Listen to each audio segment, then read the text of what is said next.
Hello friends, आप सभी का एजुटेक ऑनलाइन के इस ऑनलाइन प्लेटफॉर्म पर हार्दिक स्वागत है। और आज हम, जैसे कि हमने लेक्चर 1 के अंदर सॉलिड स्टेट केमिस्ट्री स्टार्ट किया था, तो आज हम उसको आगे प्रोसीड करेंगे और आज हम देखेंगे crystal lattice and unit cell. ठीक है, तो देखिए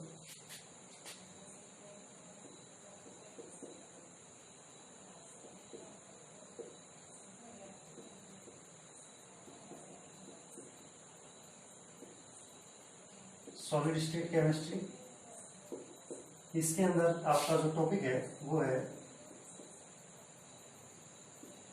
crystal lattice and unit cell.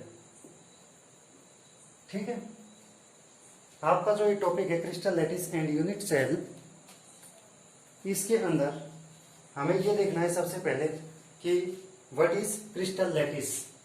ठीक है,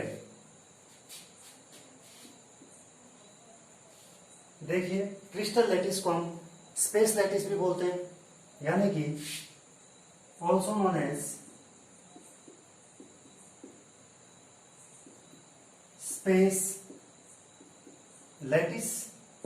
ठीक है, यानी कि क्रिस्टल लैटिस का दूसरा नाम क्या है आपका, स्पेस लैटिस भी है। ठीक है, और स्पेस लैटिस क्या है आपका, जितने भी आपने ये देखा होगा कि जैसे हम अपने घरों के अंदर टाइल्स लगाते हैं तो उनका एक रेगुलर अरेंजमेंट होता है। वो कैसे रेगुलर अरेंजमेंट होता है, वो टू डायमेंशनल रेगुलर अरेंजमेंट होता है। ऐसे क्या होता है, जो क्रिस्टल्स होते हैं यानी कि crystalline solids, in crystalline solids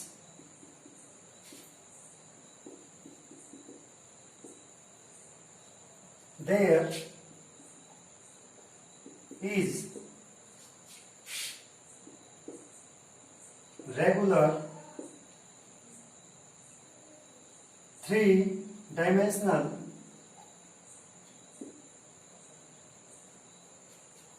array of points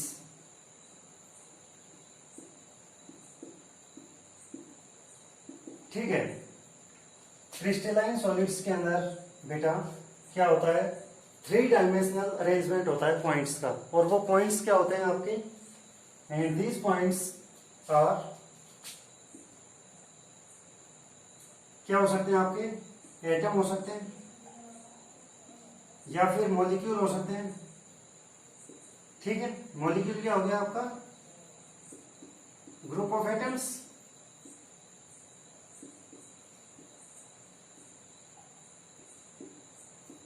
atoms हो सकते हैं, मॉलिक्यूल्स हो सकते हैं, या फिर क्या हो सकता है आपका, आयंस हो सकते हैं। ठीक है, यानी कि हमें क्या पता चला कि क्रिस्टलाइन सॉलिड्स के अंदर जब 3 डायमेंशनल अरेंजमेंट होता है पॉइंट्स का, और वो पॉइंट्स क्या होते हैं, एटम्स हो सकते हैं, मॉलिक्यूल्स हो सकते हैं, या फिर आयंस हो सकते हैं।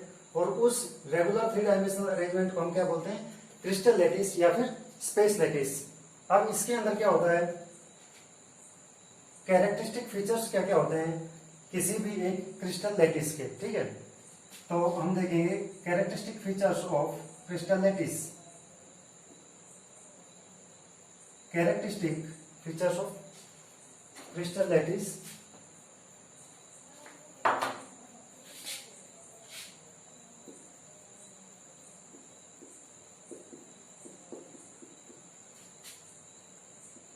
Features of crystal lattice. एक जो क्रिस्टल लैटिस है हमारे पास में, उसके क्या कैरेक्टरिस्टिक फीचर्स हैं। ठीक है, तो उसके अंदर क्या है आपका, जो कोई भी जो पॉइंट होता है क्रिस्टल लैटिस के अंदर, वो क्या होता है, उसको हम क्या बोलते हैं, लैटिस पॉइंट बोलते हैं। ठीक है, each point in a crystal lattice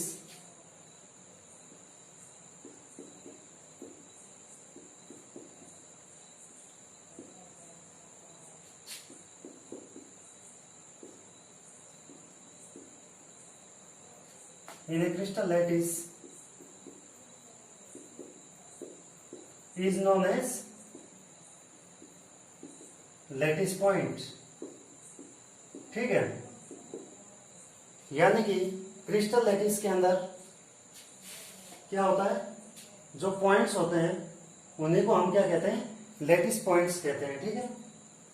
अब जो दूसरा कैरेक्टरिस्टिक फीचर है वो क्या है, जो लैटिस पॉइंट्स हैं आपके वो क्या होते हैं, स्ट्रेट लाइन में ज्वाइंटेड होते हैं, ठीक है।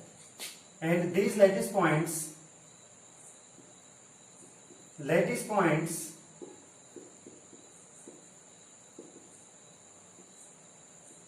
are joined together in a straight line, ठीक है। एक स्ट्रेट लाइन के अंदर ज्वाइंटेड रहते हैं और ज्वाइंटेड होने के बाद में क्या होंगे, to form a regular geometrical shape,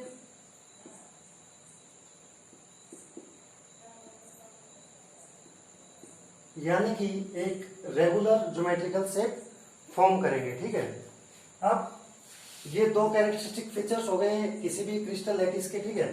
और जो थर्ड कैरेक्टरिस्टिक फीचर है क्रिस्टल लैटिस का, वो मैं आपको पहले ही बता चुका हूं कि क्रिस्टल लैटिस के अंदर जो भी पॉइंट होता है वो क्या हो सकता है, कोई भी एटम हो सकता है, मॉलिक्यूल हो सकता है या फिर आयन हो सकता है। ईच कंस्टिट्यूएंट पार्टिकल या फिर each constituent point, each constituent point in a space lattice, that is also known as crystal lattice, may be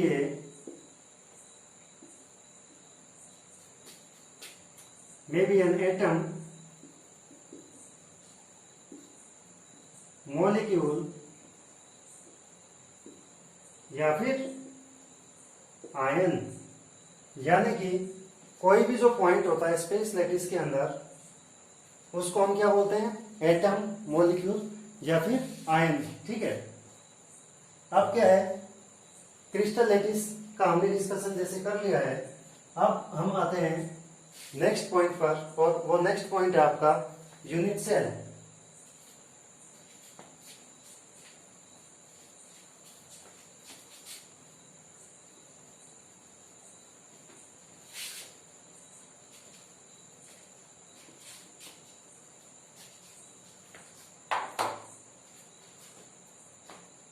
आपका जो सेकंड पॉइंट ऑफ डिस्कशन है वो है यूनिट सेल, ठीक है। तो यूनिट सेल क्या है आपका, स्मॉलेस्ट पोर्शन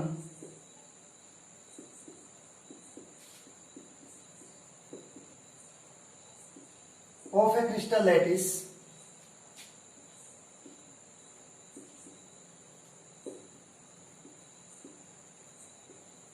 यानी कि क्रिस्टल लैटिस का वो छोटे से छोटा भाग जो कंटिन्यूअसली अगर रिपीट किया जाए, smallest portion of a crystal lattice which when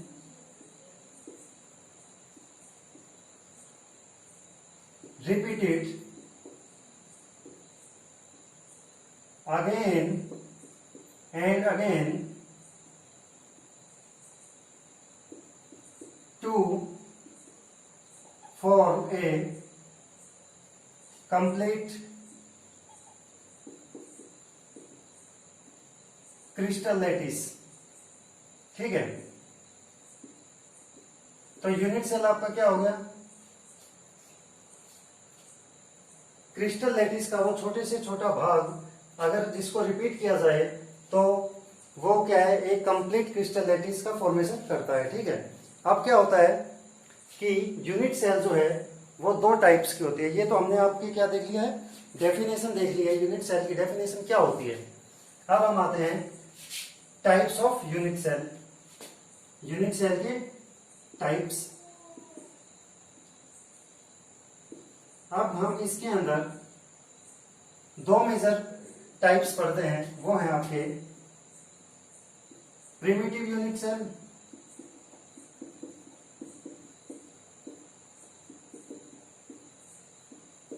ठीक है, और दूसरा जो आपका है वो है centred unit cell.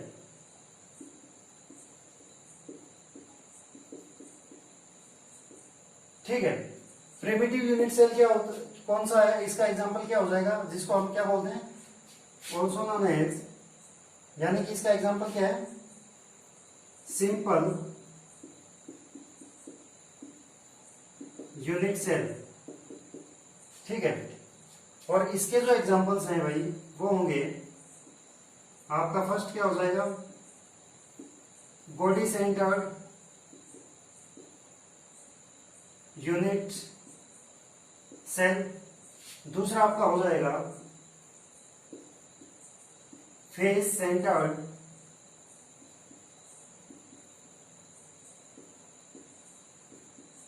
Unit cell, और आपका जो थर्ड हो जाएगा वो हो जाएगा एंड सेंटर्ड यूनिट सेल। ठीक है, प्रिमिटिव यूनिट सेल का एक एग्जांपल हो गया, और उसको हम क्या बोलेंगे, सिंपल यूनिट सेल, और जो सेंटर्ड यूनिट सेल है उसके तीन एग्जांपल हो गए, उसके अंदर हम बोलेंगे फर्स्ट हो जाएगा body centred unit cell, second हो जाएगा आपका face centred unit cell, and third हो जाएगा आपका एंड सेंटर्ड यूनिट सेल। अब हम इनकी डेफिनेशंस देख लेते हैं कि सिंपल यूनिट सेल कौन सी होती है, बीसीसी यानी कि बॉडी सेंटर्ड यूनिट सेल कौन सी होती है, फेस सेंटर्ड यूनिट सेल कौन सी होती है, और एंड सेंटर्ड यूनिट सेल आपकी कौन सी होती है। ठीक है, तो देखिए सबसे पहले हमें ये देखना है कि कोई भी जो यूनिट सेल होती है वो कैसे एग्जिस्ट करती है। ठीक है, तो यूनिट सेल है वो आपका ये एक क्यूबिकल अरेंजमेंट है जैसे। ठीक है,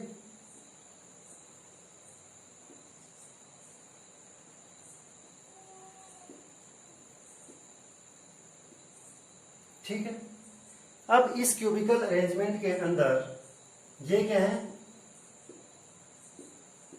ये होते हैं आपके कॉर्नर्स, और हम अगर इन कॉर्नर्स को काउंट करें तो कितने हैं, 1 2 3 4 5 6 7 8, यानी कि there are 8 corners in a unit cell, यानी कि आपके 8 को क्या हो जाएंगे, कॉर्नर्स हो जाएंगे इन ए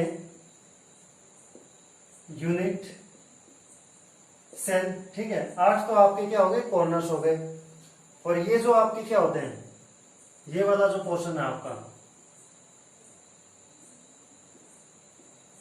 ये क्या हो गया, ये देखिए ये क्या आपके फेसेस है। ठीक है, तो कितने फेस हैं इसके ऊपर, 1 2 3 4, ये 5th वाला हो जाएगा, और इसके बैक साइड में आपका 6th वाला हो जाएगा। ठीक है, कोई भी जो रूम है उसको हम एक क्यूब कंसीडर कर सकते हैं। ठीक है, तो क्यूब के अंदर यानी कि देयर आर 6 फेसेस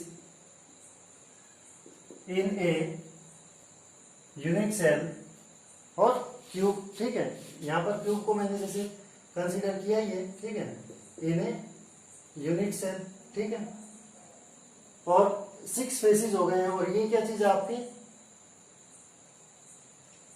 ये वाला पोर्शन, ये क्या है, एज है, यानी कि 1, ये दूसरा एज हो गया 2, ये 3 4, 4 ऊपर के हो गए, और आपके 4 आपके नीचे के हो जाएंगे, नीचे वाले पोर्शन के, 4 + 4 8 9 10 11 एंड 12, यानी कि there are 12 edges in a unit cell, या फिर हम इसको क्या भी कह सकते हैं, इन ए क्यूब। ठीक है, कुछ भी आप लिख सकते हैं इसको। ठीक है, इन ए cube,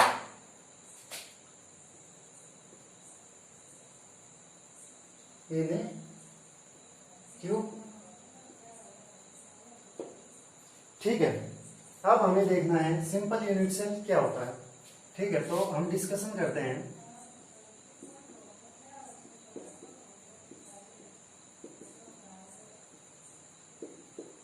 simple unit cell. Simple unit cell के अंदर आपका क्या है, देखिए वो यूनिट सेल जिसके अंदर जो एटम्स हैं वो केवल कॉर्नर्स पर होते हैं, उसको हम क्या कहते हैं, simple unit cell. Unit cell in which atoms are only at the corners, ठीक है। यानी कि इसके अंदर जो एटम्स रहेंगे वो केवल कॉर्नर्स पर प्रेजेंट होंगे। कैसे रहेंगे आपके ये, आप यहां पर देख सकते हैं।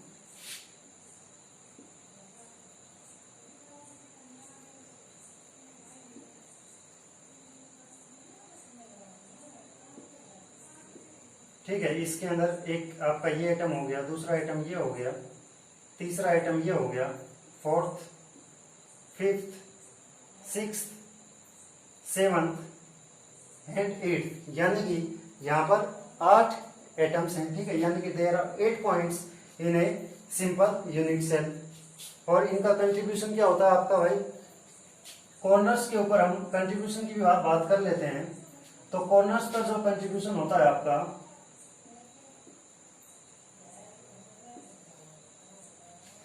कोई भी जो एटम है आपका क्यूब के अंदर, अगर वो कॉर्नर पर प्रेजेंट है तो वो क्रिस्टल लैटिस के अंदर कितना कंट्रीब्यूट करेगा, ठीक है, उसको हम क्या कह देते हैं, contribution by the unit cell, ठीक है।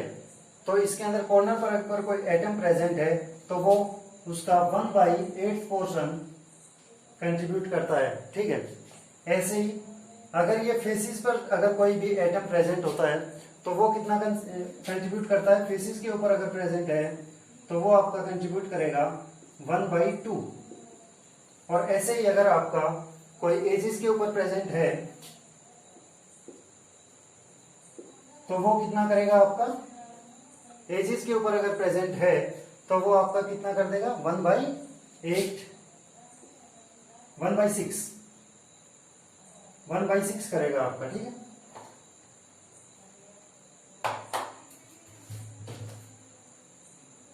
ये आपका 1/6 हो गया। ये आप ध्यान रख सकते हैं, क्योंकि यहां पर हम कंट्रीब्यूशन, हाँ तो देखिए इसके अंदर जो कंट्रीब्यूशन होगा, कॉर्नर्स के ऊपर 1/8 हो गया है, फेसिस के ऊपर 1/2 हो गया है और एजिस के ऊपर 1/6 हो गया है, ठीक है।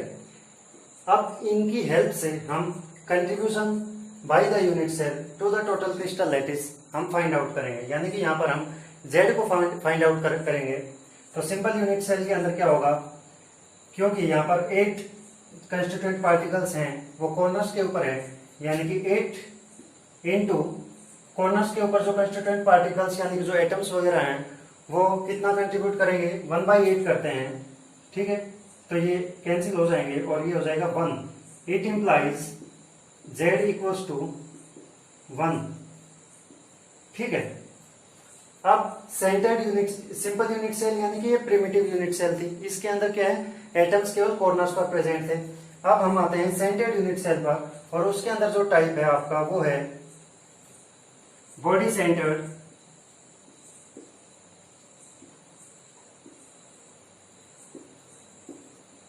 यूनिट सेल, ठीक है, बॉडी सेंटर्ड यूनिट सेल।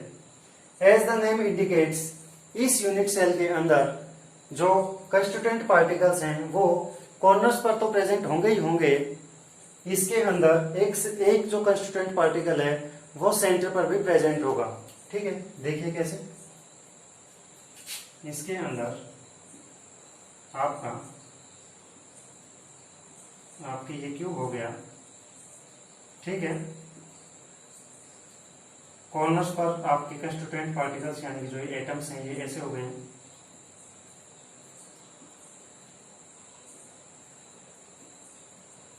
ठीक है। यानी कि constituent particles atoms are present at corners of the cube as well as at the center of the cube,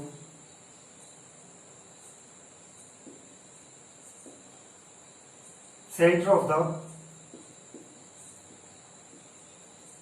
cube, यानी कि इसके अंदर सेंटर पे भी प्रेजेंट है, इसलिए टोटल क्या हो जाएगा आपका 8, जो आपका था ही पिछले केस में भी 8 इंटू 1/8 प्लस 1 इंटू 1, क्योंकि सेंटर पर जो एटम होता है उसका कंट्रीब्यूशन कितना होता है 1 होता है, इसलिए आपका टोटल कितना हो जाएगा 2, यानी कि यहाँ पर जो आपका Z है वो 2 होता है बॉडी सेंटर्ड यूनिट सेल के अंदर।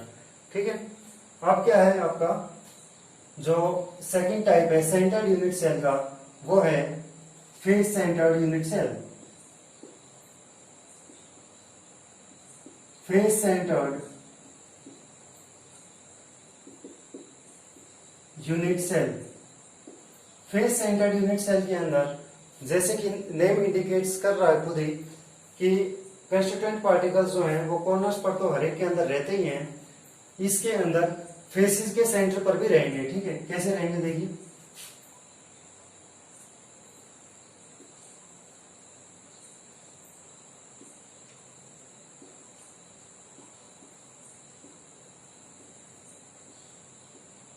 ये कॉर्नर्स पर हो गए आपके,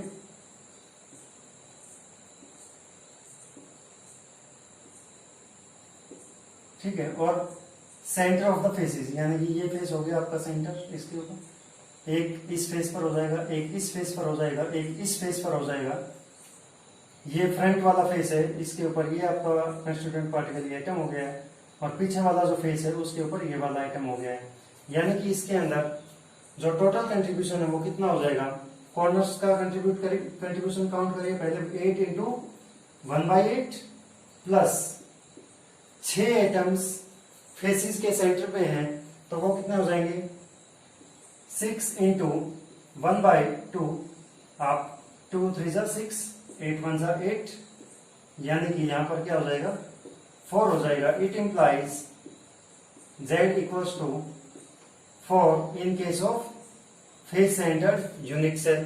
ठीक है, इसके बाद आपका जो लास्ट टाइप आता है वो है end centred unit cell.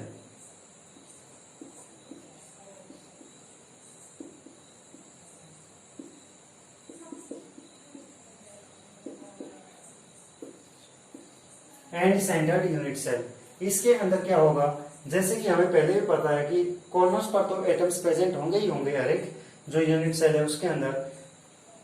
End centred के अंदर क्या है कि आपके जो दो फेसिस हैं, दो ऑपोजिट फेसिस, उनके ऊपर भी एटम्स प्रेजेंट होंगे, यानी कि इसके अंदर हर एक फेस के ऊपर प्रेजेंट था और इसके अंदर केवल दो ऑपोजिट जो फेस हैं उनके ऊपर एटम्स प्रेजेंट हैं। देखिए कैसे, ये आपका क्यूब है,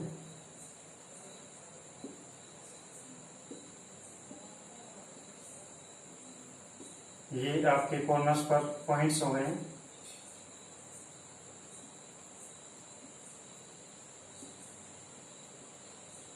ठीक है। अब दो ऑपोजिट फेसिस कौन से हो जाएंगे, कोई भी आप दो ऑपोजिट फेसिस ले लीजिए, एक मैंने ये फेस ले लिया, इसके ऑपोजिट वाला फेस कौन सा हो जाएगा, ये वाला हो जाएगा। ठीक है, यानी कि इसका कंट्रीब्यूशन जो हम निकालेंगे वो कैसे निकालेंगे हम, 8 इंटू 1/8, ठीक है, क्योंकि ये क्या है कॉर्नर्स पर प्रेजेंट है, प्लस फेसेस के ऊपर प्रेजेंट है, तो कितने एटम्स प्रेजेंट हैं, 2 हैं, और जो भी फेसेस के ऊपर प्रेजेंट होता है उसका कंट्रीब्यूशन यहाँ पर देखिए आप कितना होता है 1/2, तो आप 1/2 लिख देंगे इसको, फेसेस के ऊपर आपका 1/2 होता है जैसे, तो आप 1/2 लिख देंगे इसका, तो कितना हो जाएगा आपका, 2 से 2 कैंसिल हो गया है और 8 से 8 कैंसिल हो गया है, तो ये कितना हो जाएगा आपका 2, ठीक है। तो एंड सेंटर्ड यूनिट सेल के अंदर आपके जो Z है वो कितना आया आपका, it implies Z equals to 2। तो आपका यहां पर यूनिट सेल के जो टाइप्स हैं वो फिनिश होते हैं, ठीक है। होपफुली आप सभी ने ये वीडियो एंजॉय किया होगा, और अगर आपको हमारी वीडियो पसंद आई है तो आप चैनल को सब्सक्राइब करें, लाइक करें और इसे शेयर भी करें। Thanks, have a good day.